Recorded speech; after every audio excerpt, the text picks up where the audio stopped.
It's on the days filled with sun that I like to write. On those days, all the trinkets that live at the bottom of my soul's ocean start glistening and calling me to reach for them, like sirens with their alluring eyes. They are just like coins at the bottom of a fountain whose water has just been cleaned. And I, sitting there with the mighty sun covering my back, unafraid of my own darkness, I put my hand in the water and quickly reach for a little glistening stone, bringing it to the surface. I examine it, trying to see if it's a precious stone or a piece of sea glass. Is it something long forgotten? Is it something mine?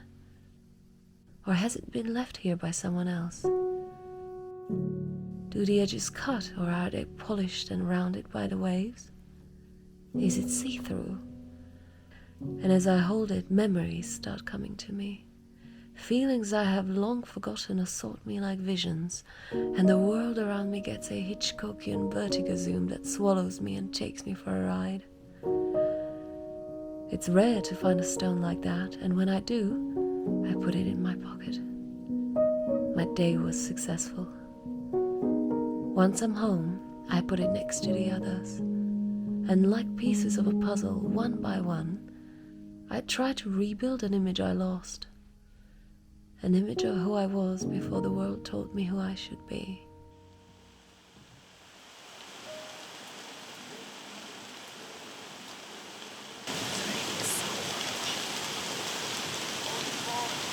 Now I don't know how I'm gonna get back with my camera and everything. I do love the rain though. Especially like this, under a tree. Oops. I love the smell of damp earth. And this is exactly what it is. If I didn't know what month it would be, I'd think it's like October. It's July, by the way. But it is so, it's cold and damp and autumny. I love the smell. When I hide under trees like this in rain, it reminds me of one time that I hid like this when I was, I think, probably 4. And I was with my mom on the playground outside. And it started to rain this much. And it was a park, so we ran and hid under a tree. A huge tree, like a chestnut tree or something. And I remember the smell, and I remember the thunders that were going, and the way we were standing there underneath it. Yeah. And now ever since I am outside and I see big trees in the rain, I think of that. And now I have the same feeling.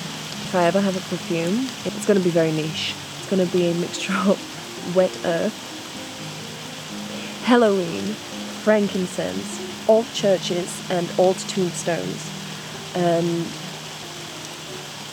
a bit of Parisian metro, or a bit of like this very metallic smell, like nails or like tires on a bicycle, new tires on a bicycle.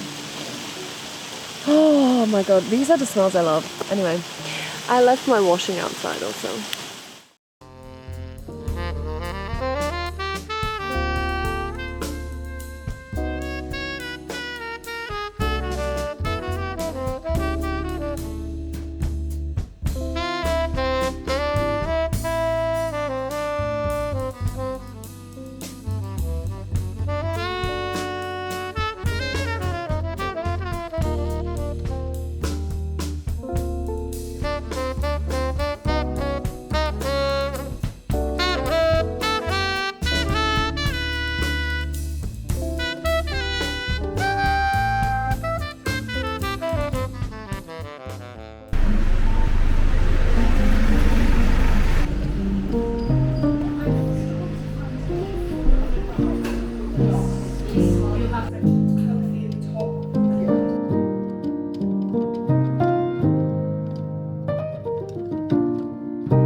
It's giving Marilyn. It reminds me of that scene from Ariel, you know, when she walks out of the sea at the end and has this pepper dress on. God, I don't know, I love it.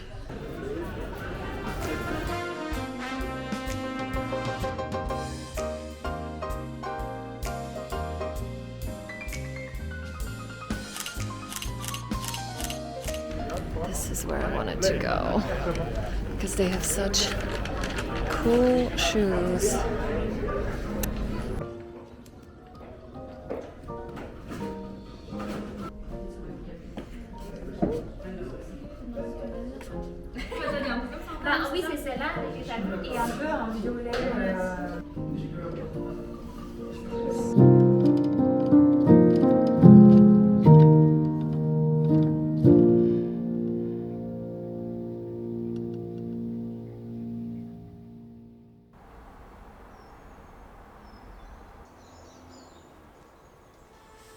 Well, I've just finished reading this book, which is The Vegetarian by Han Kang. It's very interesting to be finishing reading this book surrounded by trees and vegetation because it's such a big theme in the book. I really liked it. It was unlike anything I've read, and maybe I would say that I'm a little surprised by the ending. And without giving any plot away, the book is divided into 3 parts, and it's sort of 3 different POVs of something that's happening. And obviously one is looking forward to the last one because, you know, you sort of hope that you will understand what's going on and how that will all tie together. And what is it? Is it a big metaphor? Is it real? What's going on? But I would say that the 3rd part of it and the way it ends is a little, I don't know. Dare I say it's a little underwhelming, maybe? But maybe I just need a little more time for it to disseminate, you know. But yeah, other than that, I don't want to make it sound like I didn't like it. I really, really liked it. But the ending, I think, needs a little bit more of thinking and maybe a little Google search just to see how other people would have explained it. And so if you've read the book, by the way, feel free to let me know what you thought of it and how would you explain it. And also my next read will be Bonjour Tristesse by François Sagan, which I've seen that there's a movie that was recently released, but I wanted to, you know, read the book before I watch the movie. Also, another recommendation that I have, I have recently watched an episode of The Twilight Zone, and if you know what it is, you know. But if you don't, The Twilight Zone was like a set of series, I suppose you could say, in like 1960s mostly, I think. And they would often deal with kind of interesting topics, kind of sci-fi, and it was a bit like different. And so I watched this episode called Nothing in the Dark, which was listed as one of the top episodes, and it was so good. This one was really great, very much right up my alley. And this one is from 1962, and apart from, obviously we'll get to what it is about a little bit, apart from it being great, it's it also has a really famous cast. It has a young pre-stardom Robert Redford and a quite famous English actress called Gladys Cooper. Obviously she's not famous nowadays because she was even really old at the time when this was filmed in the 60s. But yeah, the acting is stellar. So the episode is all in black and white. It's about 25 minutes long. I would say that it deals with themes of fear of death, very much. Fear of the unknown. And maybe what happens if you face what you fear the most. Don't expect like a horror. I think the magic of this episode and this whole thing is that it feels like lighting a candle in a dark room and it just burns there.